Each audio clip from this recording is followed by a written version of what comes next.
Short morning update on the 12th day of the war. Unfortunately, we see that it will not stop soon, and I think that makes it the most difficult for people. What is special now? Some people decide to leave homes, to leave country.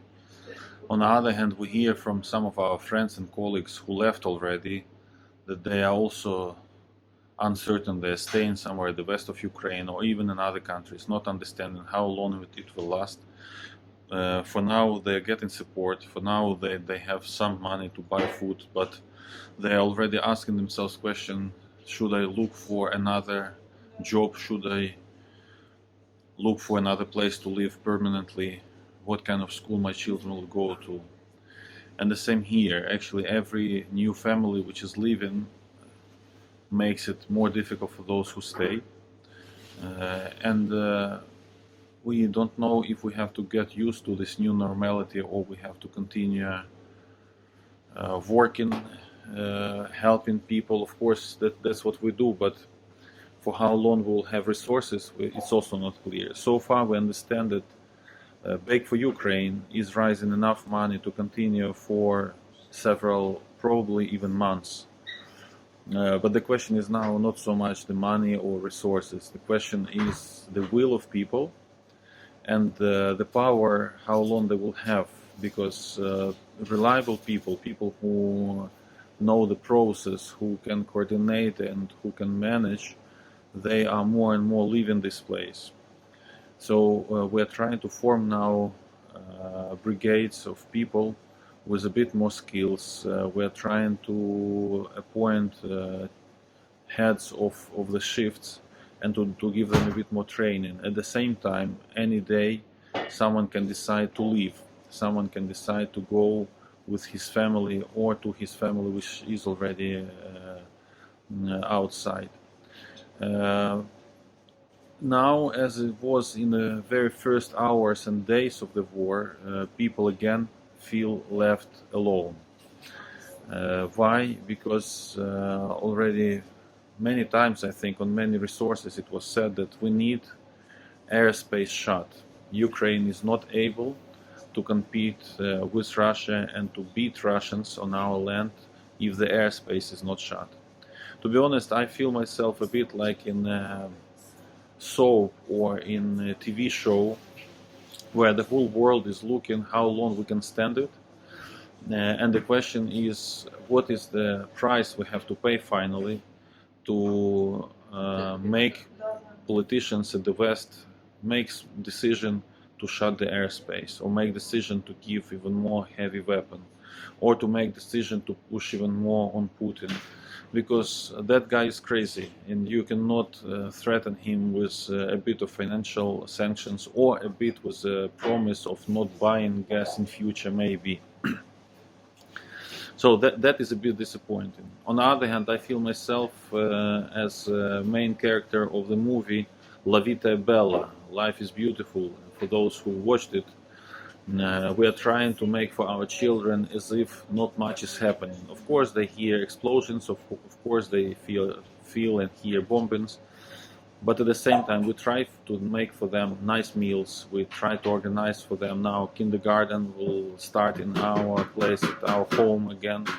And we are gathering more people. They are playing, they are jumping, we are singing songs with them. At the same time, not knowing how long it will continue.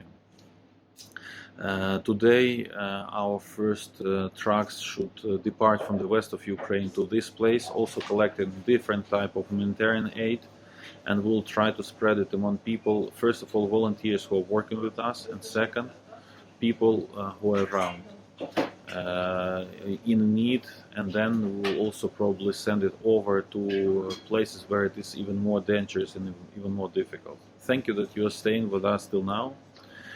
We really need your support.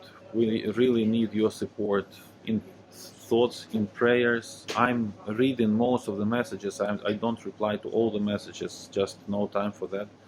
For sometimes I just switch off and I even don't want to read the messages on my messengers, and then for half a day or one day I'm just out of it. But then I understand that people are also worried outside, and we try to continue our updates. So this week starts. Now we'll make our planning. From this week onwards, we plan to pay to our volunteers who have better skills, who are permanently coming, every day coming, because they also need their money, they also need payments. So we made now trial payments from US to the account of our charity organization. We'll see probably tomorrow, day after tomorrow, how money will arrive. So we'll have enough funds to support people. We are also we have to pay for some raw materials, specifically for yeast and other products. We have to pay here for electricity, which is quite expensive. So for that all we will need funds, and now we're transferring funds from abroad to our organization here, and compensating the losses, because only Zealandia cannot bear it. It should be spread among more people. We will make more plans and I'll keep you updated. Thank you that you stay with us. God bless you, and God bless us also, and keep us safe. Розкажи, що ти робиш тут? Я поки щось стою. Так. І хліб потрібно покрити. Всі люди перед. Так. А ще що ви даєте тут? Ще є там все. Є. Ага. І там є. Ага. Багато. Багато людей приходять? А які люди приходять? Красиві. Всі? Ну, старші чи молодші, хто приходить? Дорослий і жінок. І жінки багато? Так. А старі жінки чи молоді? Молоді. Молоді? Ну тобі подобається тут? Дуже красиво. Дуже красиво? А що тобі саме подобається? Привіт. Тобі зробить каву? Мені сподобається давати хліб людям і супом. А, хліб із супом тобі подобається давати? Ну молодець, хорошо. Щас. Ось. Here I am now in cafe during the day, and you can see that people are coming, and the beautiful thing is that there are lonely older people who come here just to speak, to have someone to speak with, to sit in a warm place and to eat some warm meal. Many of them are left alone or have no children, and we are very glad that we can serve them in these circumstances. I was driving today to villages which were destroyed in the last 2-3 days, but I couldn't get through because I went to the last blog post. I think I have some videos from there. I'll place it also in this post. There were mines everywhere on the fields, so I could not drive through the fields, and I was not allowed to drive with my father further than the last blog post because there were shootings. So we had to drive back, and tomorrow we'll try to find another way to those villages, because there are some villages which are almost flattened, fully in ruins, and some people are still walking through these ruins in shock and panic, and they don't know where to go. A lot of people are evacuated, and it is like 15 minutes drive from us, so it's not far, it's really very close. Today we have meeting here, trying to plan also what we will do with humanitarian aid which will come, how to arrange the post to give out to people, and also how to try to give things to Chernihiv and other villages between our town and Chernihiv, so between here and more northeast, where there are areas completely destroyed or under heavy bombardments, where people are really suffering from lack of food. So lack of food, no electricity.